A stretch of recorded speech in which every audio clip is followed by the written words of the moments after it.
Dum dum dum dum da da da da da da da da bum bum. Welcome to the Kutter and Ryan podcast. Ba ba ba Episode, bum. who knows? We'll figure it out later.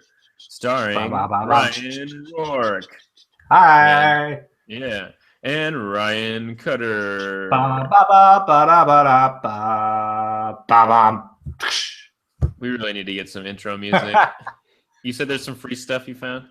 Yeah, I found this great site called that a bunch of YouTubers use. Incompetech. Well, we got to add that to our editing process, and I will help you edit podcasts from now on. Yeah, we got to figure out how. Okay. Well, today we're gonna try to talk about a recent conversation that's been going around on the internet, and that is freebooting, as the jargon, the internet jargon is for. So, you want to give me some initial reactions you have, Ryan, to what's been going on with Facebook, YouTube content creators? Can you lay out the general landscape of what's going on? Sure. So this past August, Hank Green, who is a professional internet person, he does all kinds of stuff. But him and his brother started the channel Vlog Brothers. And it's a fairly well-known YouTube channel. They have several million subscribers. They do, they put on VidCon. They put on NerdCon. They make their living. Well, John Green is an author. Hank Green makes his living doing internet things as a professional creator. So he published a piece in Medium where he talked about Facebook and its relationship with video creators. And basically he laid out that Facebook has set up their business in such a way as to make it very easy for stolen things to become very viral. So Facebook's one of their competitive priorities is video, right? A couple years ago, they tried to buy Snapchat, and Snapchat said, no, thank you. We'll make our money on our own. Yeah, and Snapchat is now like over $1 billion valuation or something absurd. I don't remember, but other platforms such as YouTube have been there for a long time and have been competitive with Facebook. Vine is getting big, and that's owned by Twitter, and as well as Periscope. I mean, Facebook video is kind of like, it's like videos that you share with people who are your friends, but they've never really been like the big viral phenomena sort of video. That's always that crown has always belonged to YouTube. And so Facebook has been trying to get more competitive in this area. What they've done, Facebook, is they've modified their news stream algorithm such that video that is uploaded natively to Facebook, meaning I have the video on my computer and I'm going to hit the upload button and it's going to go to Facebook, nowhere else. That video is going to get priority in news streams. So as I'm scrolling through a news stream, I'm going to see Facebook hosted videos before I ever see videos hosted by Vine or YouTube or any of the other platforms. Facebook, I mean, arguably you could say, okay, they're giving priority to their own platform. That doesn't sound like such a heinous thing. What is a really heinous thing is third parties are coming along and they're stealing really great videos from YouTube. They're downloading them and making illegal copies of them. And they're re-uploading them to Facebook. So when they get uploaded to Facebook, they have the network effects of being on Facebook, and Facebook just spreads them everywhere, puts them in news streams because they're native video and because it's really great content, right? That's why they're stealing it. That's the gist of it. Facebook hasn't done anything to protect anyone's copyrights. So let's say you have a video that gets stolen and it gets put up on Facebook. The users can't report that it's stolen. So if I spot somebody's video and I say, hey, that was published on YouTube and it's over here, like I can't file a report with Facebook. The only thing I can do is reach out to the original creator, hope that they get my message and tell them, hey, I saw that your video was stolen and it's over here on Facebook. And Facebook doesn't have content search ability. You can't search content on Facebook, not really. They just don't index that way. because they don't want you to go search for things. They just want to feed you things. So creators can't like search for their videos and find them. They have to rely on the community to send them information when they find that their videos are stolen. And then the creator has to fill out this big form with Facebook, which is apparently really nasty and takes a long time. And by the time all that happens and Facebook receives the report, validates that it is in fact the owner of the content who is reaching out to them, and they take the video down, statistically, if you look at how many views a video gets over time, by the time the reporting process is executed and the video is taken down, the video has already had over 99% of the views it will ever get on Facebook. So the damage is already done by that point. There's like, it's just... And all the while, Facebook sold ad material and... which leads me to another point. So Facebook doesn't count views in an intelligent way like other platforms do. So Vine counts loops, right? Because it's so short. It's just did it play, did it play, did it play. YouTube does something different. YouTube basically tries to understand at what point in the video, whether it's 10 seconds or 30 seconds or 2 minutes, that the viewers start to engage with the video, meaning when do they post a comment, when do they click around, when do they click away, like when do they stop engaging. And so they understand like how users interact with the video, and then they figure out statistically what the best point is to calculate a view. So it could be, 30 seconds into a 1 minute video, it could be 45 seconds into a 2 minute video, it could be all 10 seconds of a 10-second video. It just kind of depends on that algorithm. And the point is they're trying to be legit about what a view is, and they've designed this very elaborate algorithm to do that. Facebook doesn't do that. So does everyone remember when Facebook turned on autoplay videos about a year ago, and you'd be like scrolling through Facebook and then all of a sudden, and start screaming at you, and you had to turn that off? That like half a second of like that counted as a view on Facebook video. So Facebook is inflating what a view is. They basically say, oh, if it happened to land in your news stream and it played for a moment, you viewed it, and hi advertiser, we played your video for you, so please pay us some money. Mm-hmm. So yeah. Well, yeah, so they're just trying to monetize the process. And what is it? The newest controversy now is the video that Casey Neistat made. It's like it's the magic carpet, the Aladdin video, right? That's kind of blew up. That had what he had. I think I saw somewhere that maybe it was reported through his own channel or his own sources or someone else. Something like Facebook basically got 20 million views. So Casey 20 million views off of that. Casey Neistat, who's a professional filmmaker from New York, helped make a video with Prank vs. Prank, which is another YouTube channel. And it was a guy dressed as Aladdin riding an electric skateboard that had been decked out to look like Aladdin's carpet, and it was pretty cool looking. It was hilarious. The next day, the video had been taken down, put up on Facebook, not sorry, taken down, but copied, put up on Facebook by a verified Facebook account, not a rando, but like a verified account, somebody that Facebook had actually like worked with this person to figure out who they were and to help them monetize. Had been put up by a verified account and gotten millions of views. And so Casey starts tweeting out like, hey, if you see this video, let us know, because obviously we're going to try and get it taken down. I hope they try and sue him. It's not just Casey and his video that this happens to, though. This is happening all the friggin' time. Yeah, and kind of on that suing point, Hank Green just posted a blog, kind of an op-ed on Medium. On Medium, saying we probably won't be able to actually sue them, though. So what do we do? Like, it sucks. Facebook is stealing all of our content, monetizing it, and by the time we can actually get the content taken down, the whole point of getting it taken down is moot at that point. Well, Hank's argument for not being able to sue Facebook is they don't have the resources to, right? Like individual creators, most of them are not made of money. Like there are a very, very small amount of YouTube creators who are making big money. Like Michelle Phan and PewDiePie are like the ones that are commonly referred to. Most everybody else, they actually make pretty modest amounts of money from Facebook, and most of their income comes from lots of different places. Mm-hmm. So they don't have the resources to go after this multi-billion-dollar company and its legal team.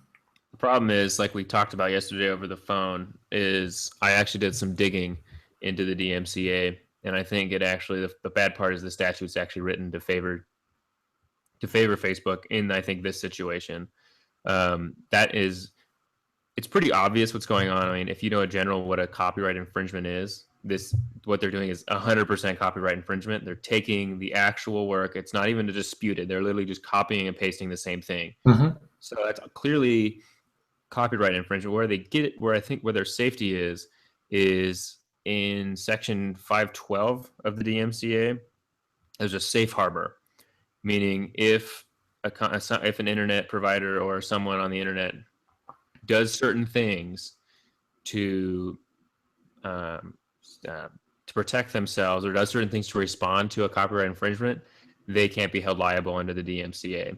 And where everything is kind of being in flux right now is a term. It's the term expeditiously.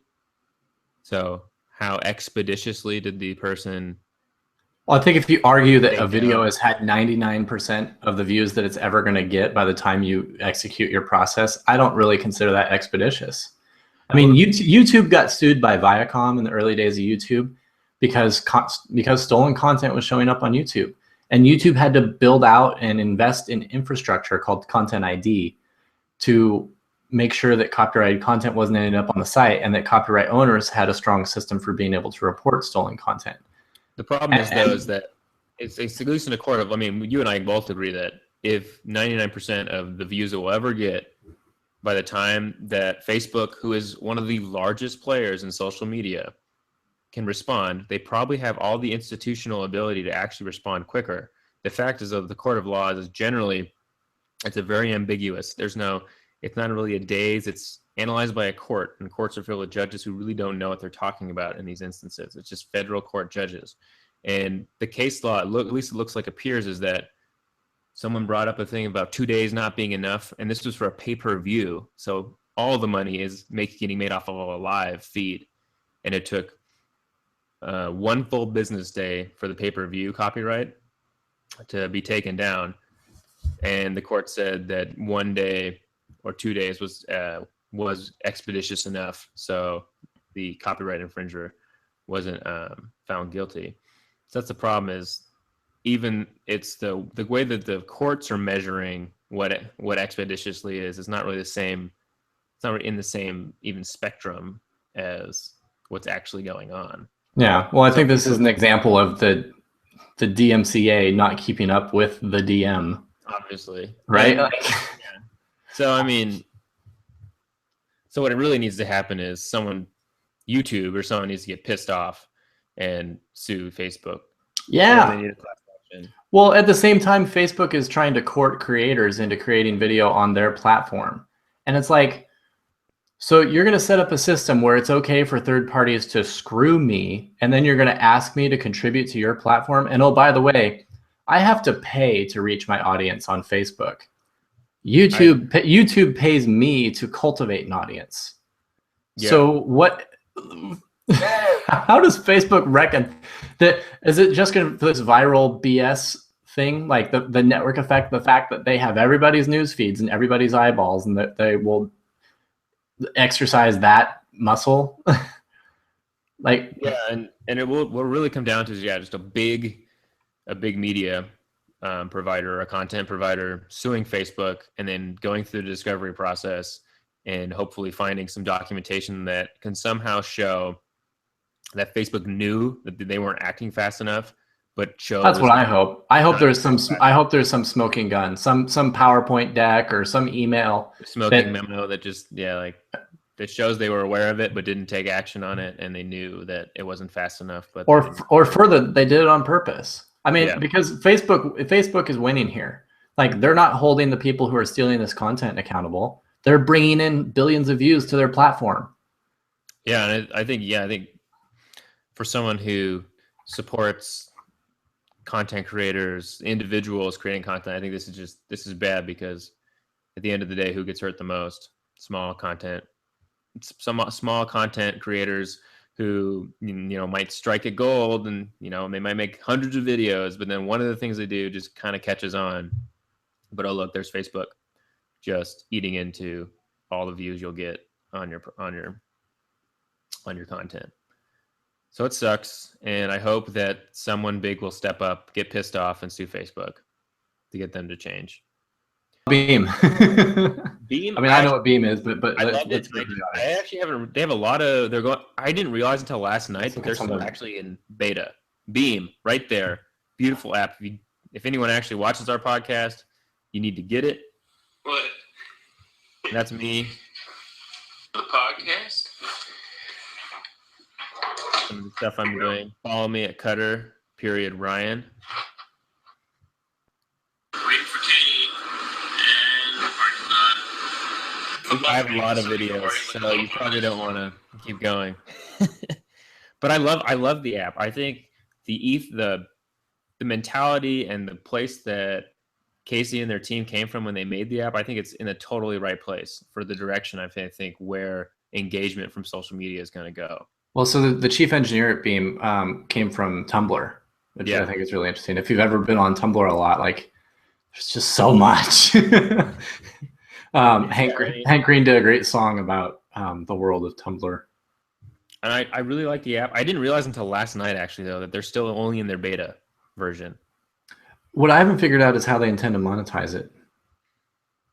Because they just the Beam guys just moved into a bigger office in Manhattan, and like so they got to be making money somehow. I just haven't figured out, and Casey really hasn't talked about it. So that's interesting.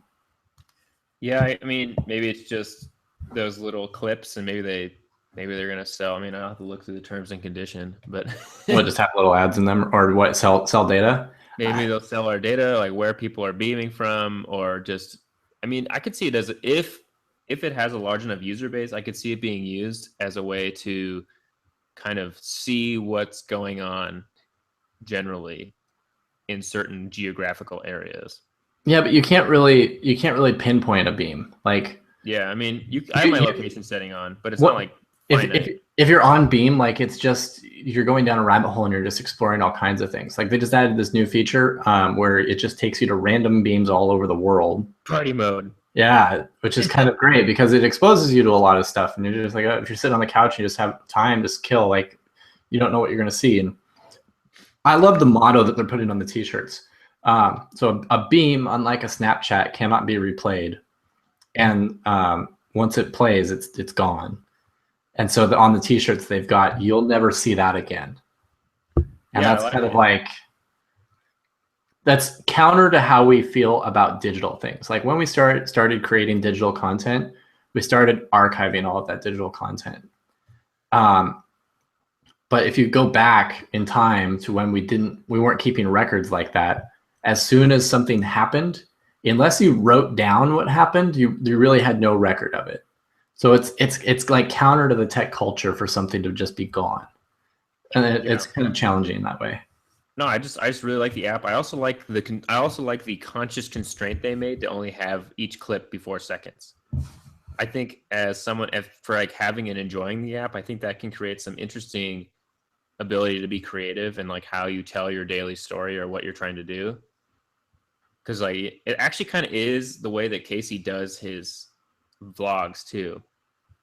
You can kind of make it like, you know how a general vlog can be kind of short, choppy frames and things like that, as he's like, that's kind of his style for the vlog. He's the only daily vlogger that I watch every day. Like the others, like they're just too, it's too long, it's too slow. Somehow Casey has like mastered the ability to really keep your attention throughout 9 minutes of footage. And I like it because, and I think that's what incorporated into the app though, that 4 second frame. It's just, I think that's a good time period just to kind of, you can develop what you're saying, or you can, you know, if you're dragging on, it goes away and keeps people kind of contained. Yeah.